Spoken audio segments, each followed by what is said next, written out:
right. Hey, everybody. Welcome. I am so excited to be here with you all and here with Kyle tonight or in the morning from wherever you're joining us from. I can Yep. tell you we have people from, I think when I last looked, more than 20 different countries from around the world joining in.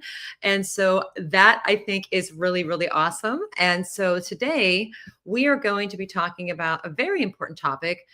Building AI literacy across K through 12 and even thinking beyond that. But Mhm. first, we'll do some introductions. Kyle, I'm going to kick it to you first to go ahead and Oh, introduce yourself, and then I'll come back to me for this okay. one. So my name is Kyle Brumby. I spent my lifetime in education, 20 years as a classroom teacher, but then I kind of got sidetracked and moved into the technology realm. And I spent probably 15 years as a tech director, tech coordinator, but I also did a lot of professional development sessions. I've built maker spaces. I've done kind of all the different things that you can do in the kind of nexus of education and technology. And so AI became a natural place for me to move into as AI became more and more prevalent. Um, Part of what I've done is, we built out a process for the teachers in the district that I worked in most recently. I'm luckily that I've been able to retire from that position, and now I'm starting to do other things with my professional life. But I have a multitude of those different kinds of experiences.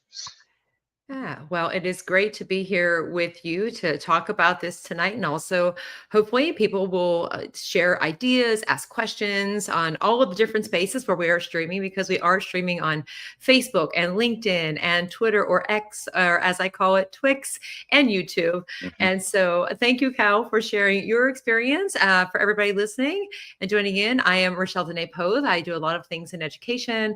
I'm a long-time educator, I'm sorry to say, of Spanish and French and a STEAM emerging technology course, of which 7 of the past years and counting have focused on teaching about AI in my classroom.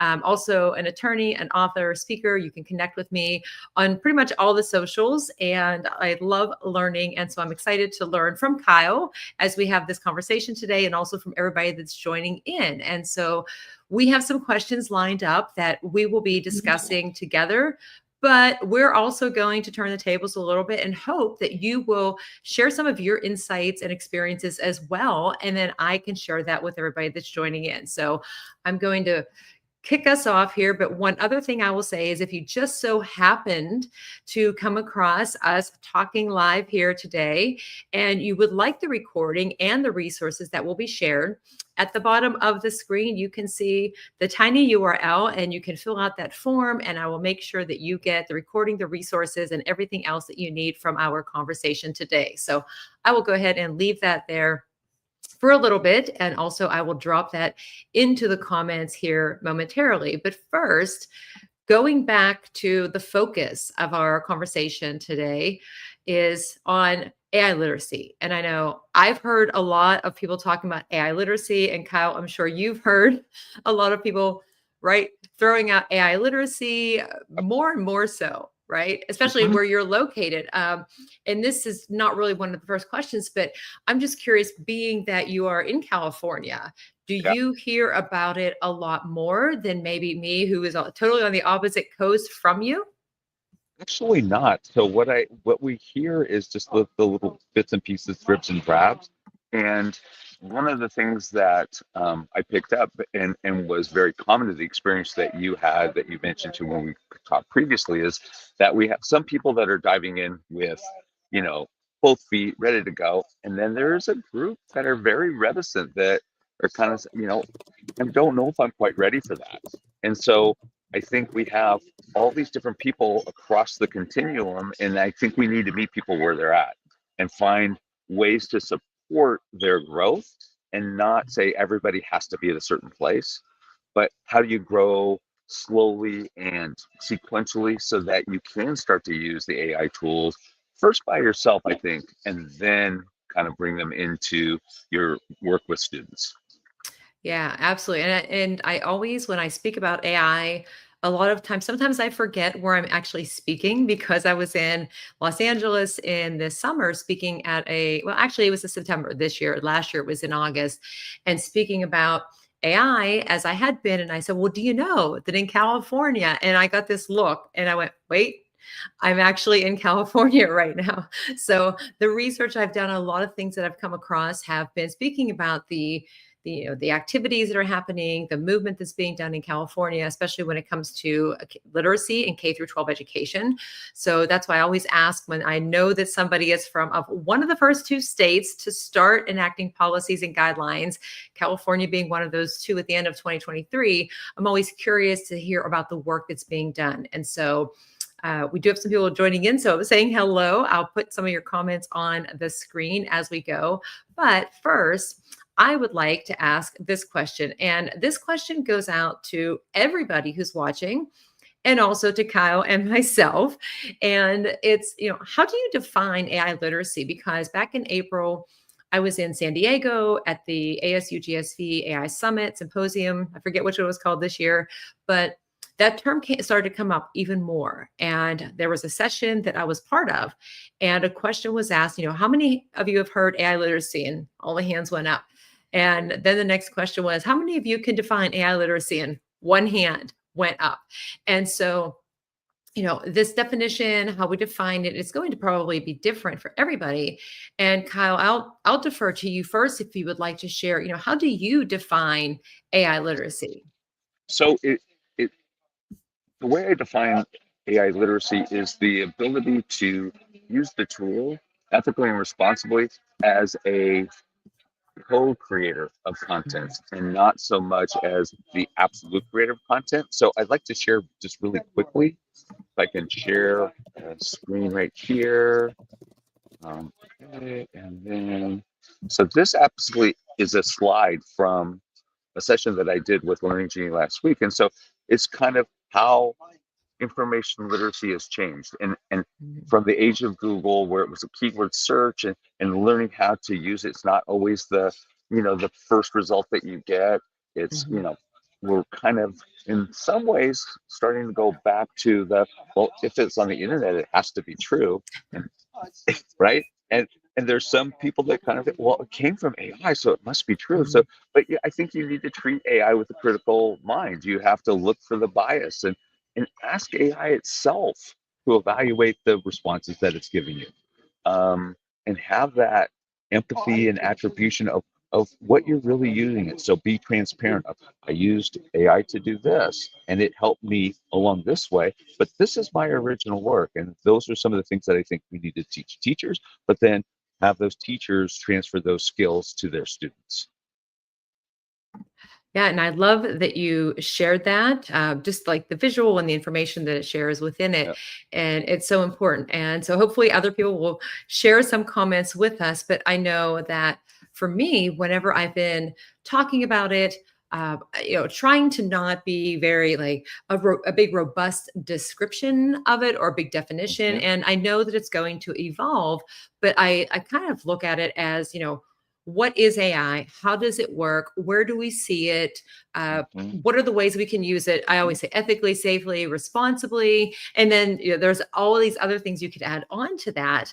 But then also as technology advances, it's going to, of course, I think, expand the definition of it because of the different types of tools that are involved. Or looking at, I do some sessions on AI in the law, and I get a lot of questions about data privacy, the ethical considerations of it. And so I think that the evolution of the definition of it is going to be more than just like from the initial, like, what do I do now that ChatGPT is here? Because like it can do everything, to people kind of settling into, okay, how do I use this tool in a way that is ethical, safe, responsible, is enhancing learning, to then building upon that, how am I going to take whatever this is that I'm using and use it as like a collaborator, as a thought partner, to boost some of those critical skills, and also knowing when to and when not to use AI. So there's a lot of literacies out there. And I had some conversations recently with some library media specialists and some administrators. And it's been interesting to say, well, we talked about media literacy and digital literacy and AI literacy. And even about 2 years ago, I had the opportunity actually about a year and a half ago at this point, but 2 ISTE conferences ago, Kevin Roos, who's an author, had written a book called Future Proof. And in that book, he talked about like how we're constantly moving across this, digital literacy, media literacy, and he said digital discernment. And that was June of, well, he had written the book prior to that and I read it, but that resonated so much with me because I thought, you know what, like, that's right. It's not just about sorting through what information is accurate, misinformation, bias, all of those things. It's also looking at something and did a human write this? Was it created by a bot? Is it factual? Is it a real person? Like, there is so much that we have to do. And being able to kind of like go through all of that, shout out to my dad, go through all of that is awesome as educators because it's keeping us learning, but it can be a little bit overwhelming at times too. And I will say that, as an educator and as somebody who loves learning, it's not just one more thing that's added on. There are little things that you can do along the way to kind of build those literacy skills in students. And Kyle, I'll go back to you before moving on to another question, but in the work that you've done and people that you've spoken with, do you find that people are adjusting more now than say 6 months ago or a year ago compared to almost now we're at the cusp of 3 years since ChatGPT? Yeah, really 3 years. And so one of the things is that I get the question of, how do I really know? How do I really know? And I really like the process of turning the tables on the AI tool, which is putting in a prompt after you've gotten in the original response of whatever the AI tool provides. What is your confidence level of this response? Can you provide specific resources or specific references to where you got this material and where you found it? And so just doing those things and kind of turning the tables back on the AI tool now provides you with a whole lot more information of where that information is and how confident they are on whether it's accurate or not. And so I've done a prompt where it's like, break down each one of the pieces. How confident are you? Highly confident, or somewhat confident about your response in these ways. And then, so those things that I get the somewhat confident, those are the things I need to know I need to go back and check, right? And to be able to have those skills to actually use my information literacy skills from before to go on, is this valid? Is this accurate? Where did this come from? Right. Yeah. And those are great things to think about. And the one other thing that I'm trying to think, it's been in the last couple of weeks, I've had the opportunity to do some different speaking opportunities, like sessions with a small group of educators, some virtual sessions, some one-on-one conversations, same as you, same as all educators were involved in all these different conversations. And it's really great to have even a space like this with you and I have a conversation and people being able to access, professional development or to get some new ideas to think about, because sometimes it's difficult to really wrap your mind around like, well, what do I do with this? How do I know it's accurate information and how do I use it for myself? How do I teach my students how to use it appropriately? And again, like luckily, now that we're almost 3 years out, we have hopefully in all of our schools or in our own personal options that we've chosen for ourselves, found some ways to get some PD, to get some training, to have some guidance on this, because it is, especially, it seems to me, and I don't know if anybody else agrees, but it seems like in the last 3 to 6 months for sure, that it is just moving and changing so quickly. Like I opened up something the other day and I had the option for it to just analyze this massive document. And I actually wanted to read the document. It was legalese, which I love to read, but Gemini popped up. I'm like, let me try this out. And I typed in a prompt and it did it, but I analyzed it. And then I went through and I found there were some inconsistencies, but nothing is perfect, but even still, it's not going away. And so it's, that's one thing that I've heard is like, oh, it's gonna, even 5 years ago, well, it's AI is great. Like, it's been around since the middle of the last century. I don't really think it's going anywhere. So, okay, so we're going to go on to the next question. And for anybody joining again, please feel free, whatever platform you're watching from, drop your responses into the comments because they do show up for me here and I can share them with everybody else. Also, if you have questions too, feel free to drop those in.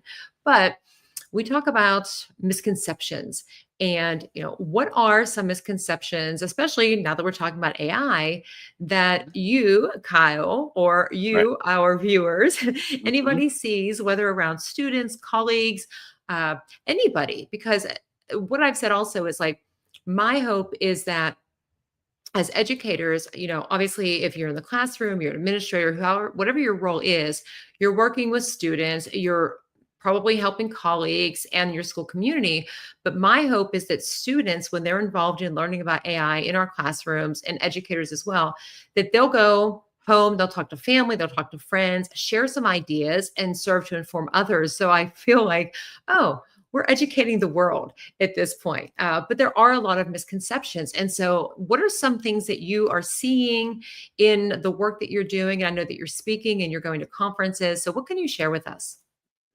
So one of the things I see, so when I talk to other educators, that they see students kind of offloading the cognitive part of what they're doing, that they feel like they can just put a prompt into ChatGPT and get that and really not need to go back and validate those sources or even to read through it so that they understand what that AI tool has provided for them.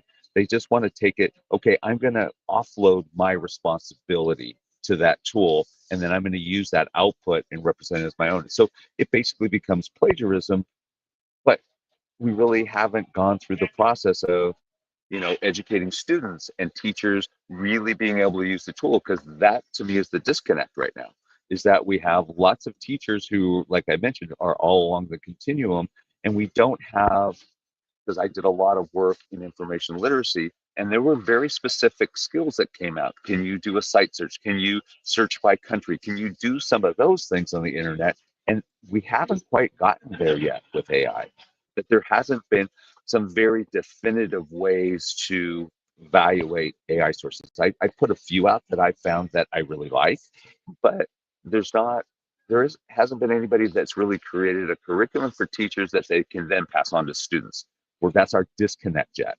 I mean, the one document that I will tell you that I really like is one from Common Sense Media that's called How LLMs Work. It's a one-page document. It does a very good job of explaining everything. And one of the first things I tell people when they're dealing with AI tools is that AI never wants to say, I don't know. It will fake it. And that is where your hallucinations come in. They always want to provide an answer. So if you go through it and something seems amiss, go back and check it. But I mean, even copy and paste and put it into another tool. So if you got it from Gemini, copy, paste, put it into ChatGPT and see what you get. I mean, that's another way to kind of look at the two different models and what kind of information you're going to get from each model. Yeah, and I'm going to go recency versus primacy on what you just said there, because one of the activities that I've done when I've done some trainings, and I've done some that have been in person, virtual. I did one this summer, it was like 7.5 hours virtual. But one of the activities that I had done was taking a prompt and in small groups, like of 3 or 4, choosing different LLMs and seeing and evaluating, like, what do you get from ChatGPT? What do you get from Gemini? What do you get from Claude? And kind of comparing. And some people choose, and I'm often asked, which one is your favorite? I'm like, well, I use them for different things. Like, I don't really have a favorite. I probably gravitate more towards like ChatGPT just because it knows me at this point. We have this ongoing understanding and knows my history, but it's fun to explore and just to be able to evaluate it, to see, like, hypothetical example, like, oh, create a lesson plan for me without giving it anything else. What's the default amount of time it puts? How many lessons? Does it give you standards, differentiation, all of these different things? And so it's not the super answer to everything. And I will say, just I agree with, I'm listening to everything that you said before. One of the things is, and I think this comes with technology, is often and students educators, adults often think, oh, well, the technology is always correct, or this looks great. It's awesome. But we have these hallucinations. And it's been interesting in the last couple of months, I've heard several educators talk about how they really don't like the terminology of like hallucinations anymore. They say that it makes mistakes or it's inaccurate, which it's always interesting to keep like, oh, okay, why? In the different perspectives. The other thing is that, that if students are using AI, they feel like, and I've heard this from students that I've worked with in my own classroom, I've heard this from students as part of some other groups and some learning activities that I've done, where they truly tell me that, oh, well, I use ChatGPT to help me write this essay, and I got an A on my essay. And I'm like, but did you really get an A on your essay? Because you didn't write it. And if I take a day, a week, a month from now, and I ask you questions about that content, are you going to know it? Because just because you use the AI for it doesn't show that you actually, in fact, learned what you are maybe going to be held accountable for. And so that's another thing that comes up. And then another misconception is that, and I think this is shifting more as well, is that like, oh, you used AI, it's cheating, like that they were lined up evenly. And that comes down to having guidelines, policies, norms in use in your classroom for like how you need to use it. Because the reality is, in the world of work, 80%, there was a survey earlier this year. I think it was like 3,000 different types of employers with over 1,000 different types of like work areas. And nearly 80% of those they surveyed said that hiring somebody that is skilled in AI is a priority for them by the year 2028. Well, newsflash, 2028 is not that far away at this point. So I think there are, as with all things, there will often be misconceptions. And I think the way we get around that is by not being afraid of whatever the technology is. And in this case, AI. And maybe you don't want to embrace it. Maybe it's like a high five. It's an acknowledgement like, yeah, okay, I know you're here. It's just a tool, and helping, to figure out like how to use this, because as educators, like we have to provide opportunities for students. And so before we go on to the next question, I'll just say, or I'll see, is there anything else that you wanted to add to that point about any misconceptions? So I think one of the things is that I see a lot of teachers like wanting to dip their toe in the water. And the way they dip their toe in the water is to go to one of the tools, like a Magic School or some of these others, and say, okay, go to the drop downs. I want an English lesson for third grade for this subject area that hits these content standards. And so they get something out, but to me, that just becomes another version of digital teacher pay teachers. It's a piece of curriculum that you're not bought into, right? That you really don't have. And I think there's other things. I know Curriculum Genie has this feature where you can take a lesson that you have and upload it into that, and then have it do a light rewrite of that lesson, adding in some of those things. And I think it's a good thing for a lot of folks to be able to do, because then they can see what AI really does with content that they're familiar with. And so it's one of the things I want to share real quickly. This is another graphic that I pulled out. So the first graphic in this graphic, talking about adapting. So if you're using kind of this out of the box solution, you just don't have a disconnect. There's no connection to it. If you're adapting it, you have curriculum that you know, and you can see what AI is doing to that curriculum. And so I created this graphic and the graphics that I showed previously using AI. And it took me a little while to do that. I went back and forth, and Rachelle, you and I actually talked about this, which is you try to create an image using AI and it misspells everything. It goes through, and I had to go through, I want to say, 5 or 6 different iterations to get it to spell certain words correctly. And I had one more advanced graphic that I tried to create that I went back and forth on. And finally, Gemini said, I really tried. It apologized 4 or 5 times saying, I can't get it right. But then it finally says, you know what? I have to give up now. I can't get it right. That's I laugh whenever you talk about the images, because you're right. Like, I'll put in there, okay, this looks great. Don't change a thing. Just put this word, spell it correctly. That's it. And there are ways around it, but it would be so nice if it actually got the things correct. But it's also good for teaching, because you can look at what an image is and say, okay, now looking at this, do you think this was professionally done by a graphic designer, for example? And then the students are like, no way, because like it didn't even spell artificial intelligence correctly or something. So yeah, lots of, and thanks for sharing your screen again, and sharing some examples as well. There's just so much to unpack when it comes to this. And I'm going to say it over and over again, like, it's not going away.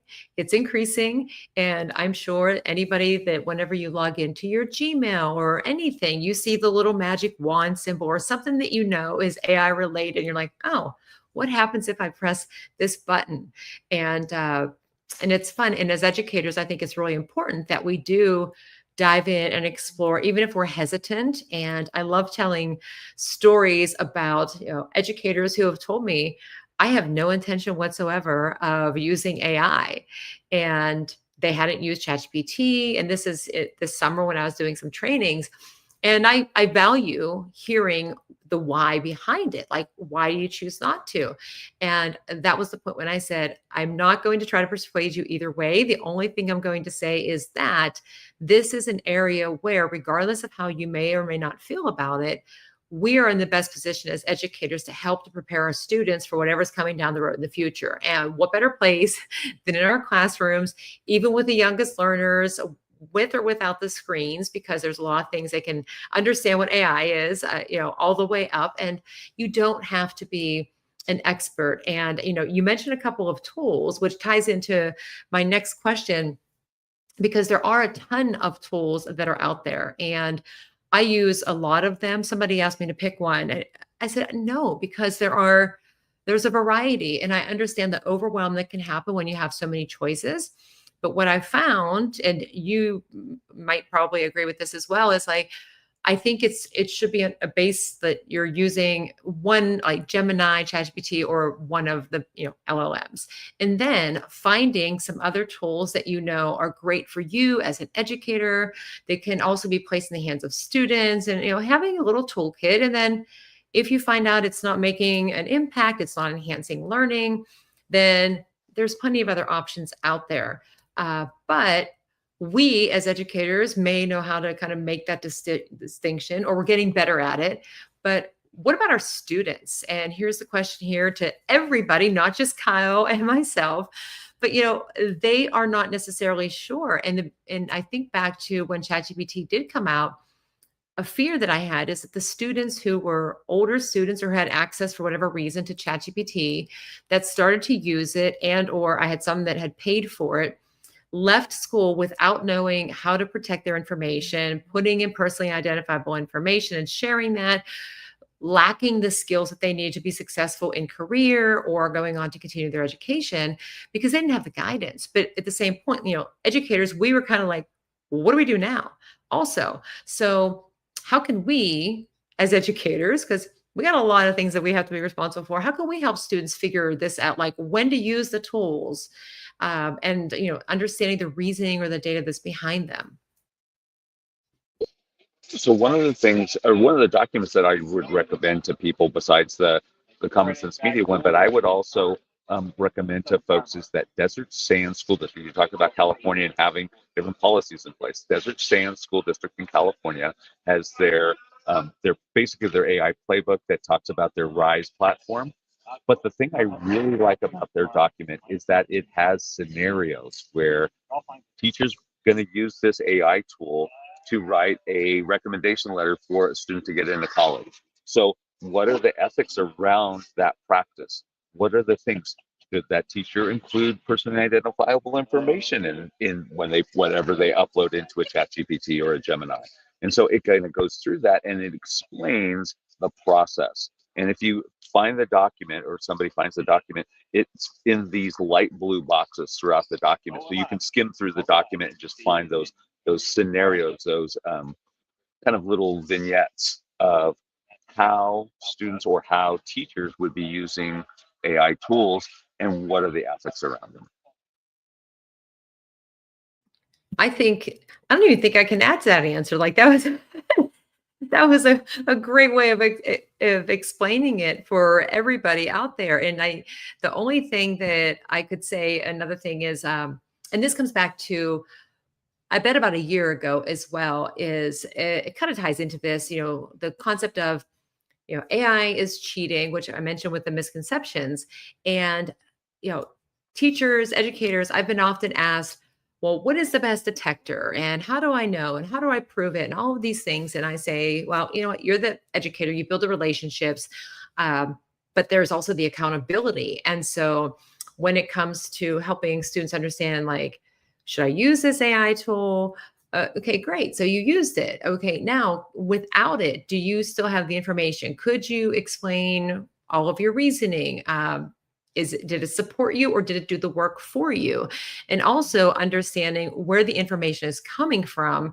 And then, like you had mentioned before, also, compare the different models to see how the outputs will vary, because you can get very different things. And the other day when I used ChatGPT and also Gemini, and I put the same prompt in. I was asking it to evaluate something because I was just curious of how it would come out with what I was working with.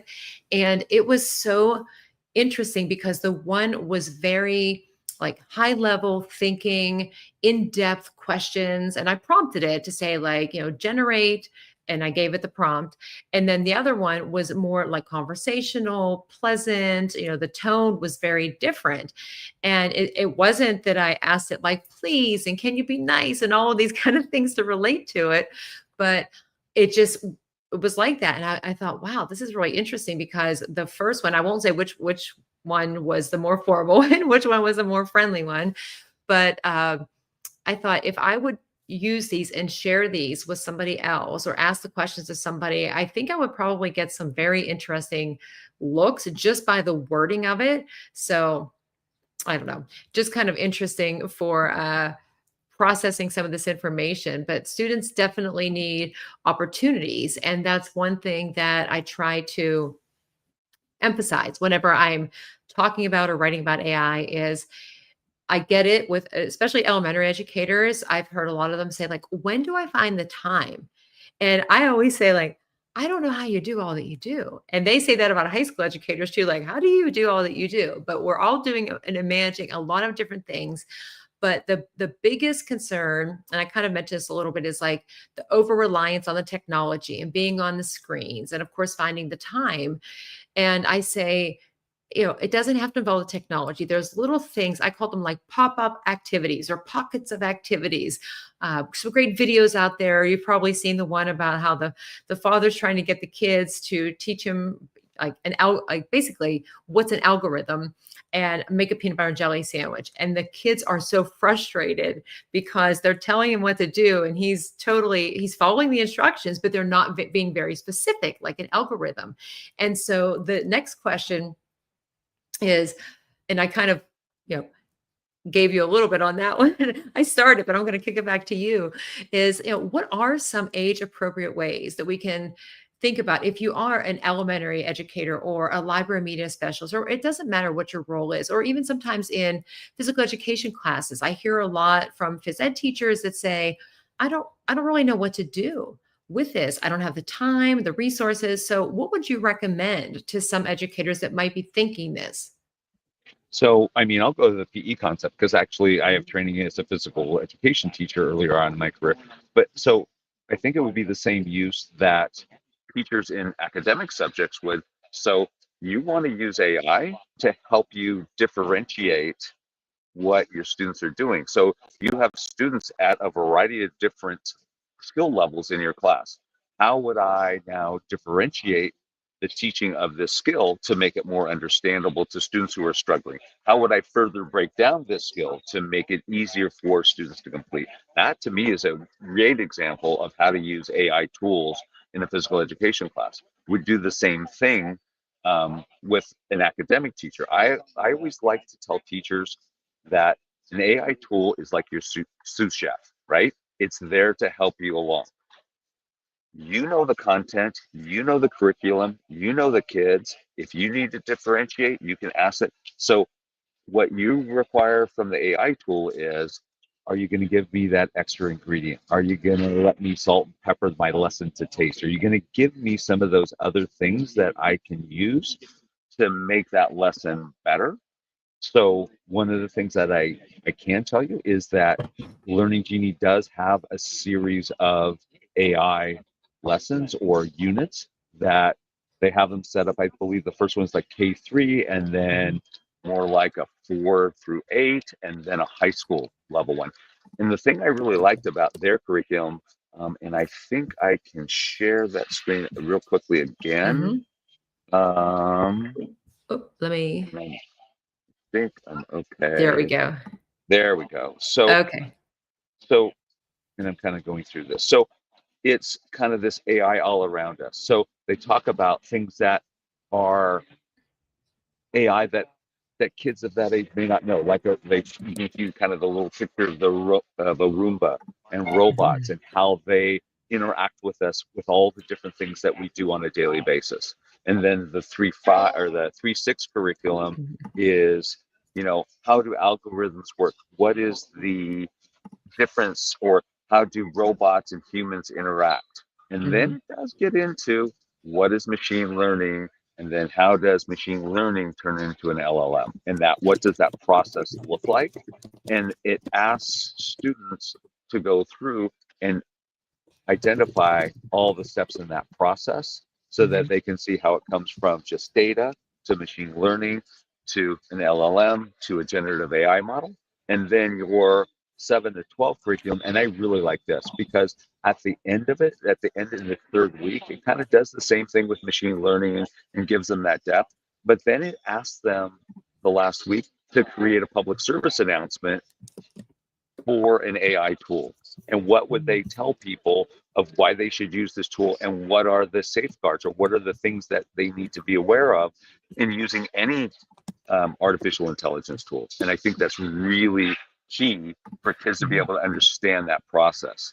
And so that PSA, I think that's a great assignment for kids to use. Yeah, and I love that you shared those lessons that are available for free for people to use, because it's that continuity of the content, and it's starting with the building blocks of what it is. And when I I started to research AI back in July of 2017 to write an article for January of 2018, because I've been writing about things that were very comfortable for me and it was easy to do. And then I had a lot of misconceptions of my own about what AI was. And that's a fun thing that I do in my class with students and in sessions that I do. Like, what's the first thing that you think of? And that answer has changed dramatically over the years, from what used to be like Terminator and a lot of things to, ChatGPT or plagiarism, cheating. But then there's also some very positive things as well.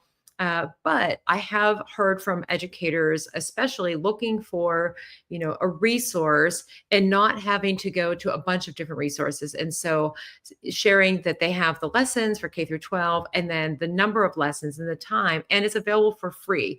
So you have that continuity. So you're in your school, you say, oh, well, this is great. Go to Learning Genie. It's already there on the site.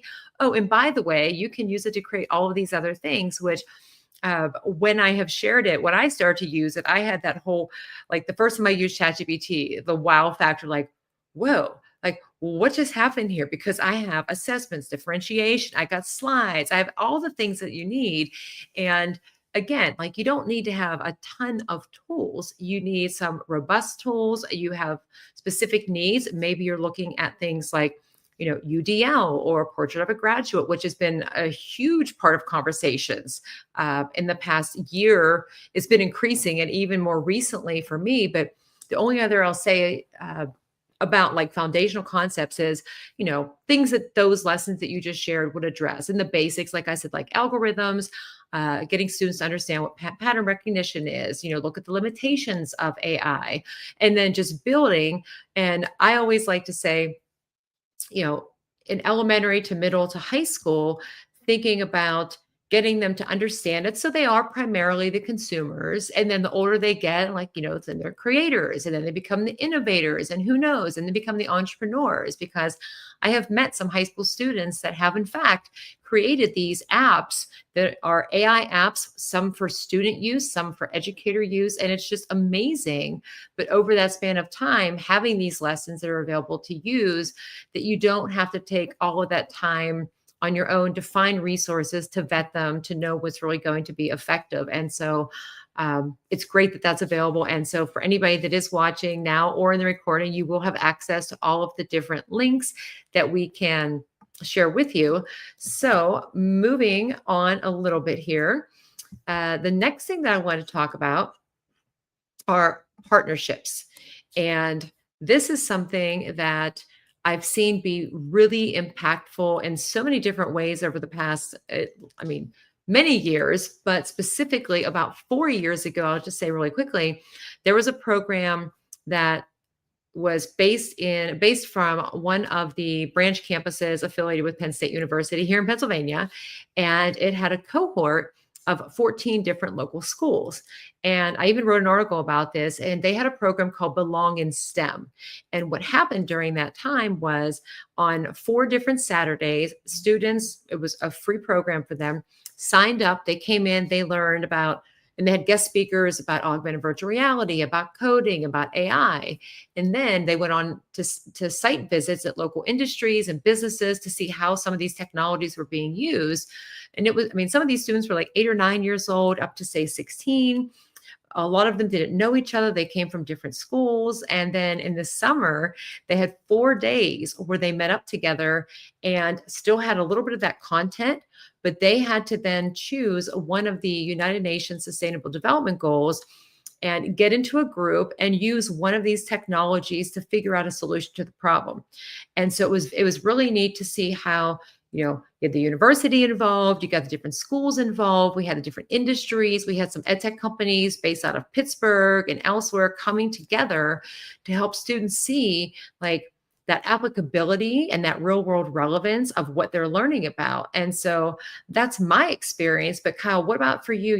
What partnerships do you suggest, or what do you think is something that would be really beneficial if schools are thinking like how to really expand and bring, connect to that school, the home, and the whole school community, and even on a global scale? And so I can actually turn that back the clock almost 20 years. So one of the things that I did when I was a high school teacher and a tech coordinator is we actually created a course called Global Communications to teach students how to be better consumers of information on the internet. And I think there are courses like that can kind of spring up that are very entrepreneurial, that you look for connections to the community. I would look for connections to either like senior citizens groups in your community. And can you teach them? What can you do, to support the local park and recs department? All of those things I think are partnerships that are available that are a light lift, right? Mm-hmm. That is not a huge lift for students and or their teachers that kind of organize and get that going locally. I would encourage students to go out and look and say, where can I make a difference using these tools, and how can I bring this information to more people so that they can effectively use those tools in their own life? Yeah, I love all parts of that. And that is, the things that came to mind, like universities, the community, and then just even having, students try to explore and find out, like, are there local businesses that are using AI, or even a school itself creating, I've spoken to some different schools recently where they have like educators on an AI task force, and then they have a student version of that. And the students are involved in looking for activities in the community. They're doing after school programs. They're also investigating places in the workforce where AI might be needed. And I love the word authenticity, and I use it so often. And so I think that whenever you can find those opportunities and form those partnerships, then that authenticity of what they're learning, and the students see, okay, I'm learning about this in my 8th grade STEAM class, or we're talking about AI in my phys ed class or whatever the class may be, whatever grade level. And then they're connecting with, real world, as we say, and preparing for the future focus, future ready, however you want to term it. But it is definitely an area that is continuing to grow, and we can't hide from it. I know that for sure. And the increased use, that same survey that I referenced earlier, I think it said something to the effect of, by the year 2028, those same 3,000 plus that they interviewed had said that they foresee about 40% of the types of work that they're doing being done by AI. And so you're going to have to understand how to use AI. And even in, because I mentioned before, the legalese that I love so much, a lot of law schools are requiring students to, unlike years ago when the attorney had used ChatGPT to go into court with his case, or any of us, I tried to create a lesson plan just out of curiosity to see. I said, I really need this to be a great lesson for my students, engaging. I need some videos and articles. And I listed all of these different things, and it gave, oh, right, I'm on this. I'll make this perfect for you. And then it gave me some resources that are usually legit, like PBS, BBC. And then I clicked on them, non-existent, weren't there, looked good in print, but not there at all. And so it's been interesting to see the progression of all the resources available. But for anybody that's thinking about it, like, we can all do this because there are resources, like if you go to Learning Genie and I dropped it into the comments on each of the platforms, and it will be shared with the resources as well whenever I send that out to everybody. And that is, free. There it is again. And I've gone through it. I've shared it. I've created with it. And Kyle, I'll go back to you to see, is there anything else that you would like to share or talk about relevant to information, insights, experiences that you've had recently, conversations that you've had that tie into, AI literacy, that might, inspire people, or be like that one thing they need to hear, like, yes, I'm ready. I'm going to dive in. Like, I was hesitant, but. So I think it's having the freedom to play. So Mhm. one of the things that we're seeing is, and I don't know how many of you may remember this, but there was a written work back about 20 years ago talking about digital natives and digital immigrants. And so we're to talk how the students that we had were digital natives, and that most of the teachers were digital immigrants, and it was tougher for them to learn some of these things. And I felt like that article kind of gave a whole generation of teachers an out not to kind of dig in. Mhm. But now what we're seeing is we're kind of seeing the Gen X students are now our teachers. And some of them have learned how to use the technology pretty well, but others are very much just personal technology users.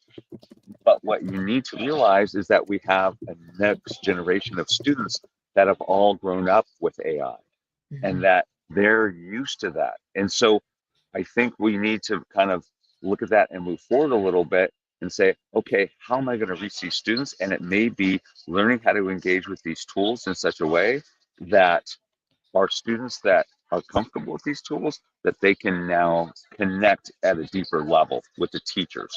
And so I think it is incumbent upon teachers to kind of make that effort, right? Mhm. To kind of dip their toe in the water. And they don't have to be proficient in everything. And same thing with when I talk with teachers about tech integration, is that Mhm. find that one thing that works for you. Find that one process that works for you. And one of the ways that I illustrate this to teachers is as I talk about a Vegas buffet. So you go to Vegas, you go to the buffet. If Mhm. you take a bite of something and you don't like it, I don't go back there. If I Yeah. find a bite of something that I like, I go back for seconds. And Right. it's the same thing with tech tools and AI tools. If you find a tool that you like, keep going back, and then you want to look at scaling and how many different ways can you use that across your curriculum. Because Mhm. as you use it more and more frequently, your ability to change and to add more things, kind of that same cooking analogy, I can start to salt and pepper to taste and do those things. And that's what's going to allow you to grow. Right. I like I've heard some great analogies this week, and ironically, they've all involved relating to food or diet, especially like digital wellness and talking about being on like this digital diet. But you're right. Like, there's other options that are out there, but you just have to start. And I know for me, people always say, well, I always ask too, like, if you have last words or some, tips or advice to give somebody. One thing I think is, the humans are still in it. But you mentioned, 20 years ago, something being written, and I've heard this often too, is like, we have to stop preparing students for the world that we grew up in, because the world that I grew up in didn't have a lot of the technology. We are preparing them for a world that is already fully surrounded by technology, and this intelligence is AI in this case, is continuing to grow and expand. And AI literacy, it's not an option.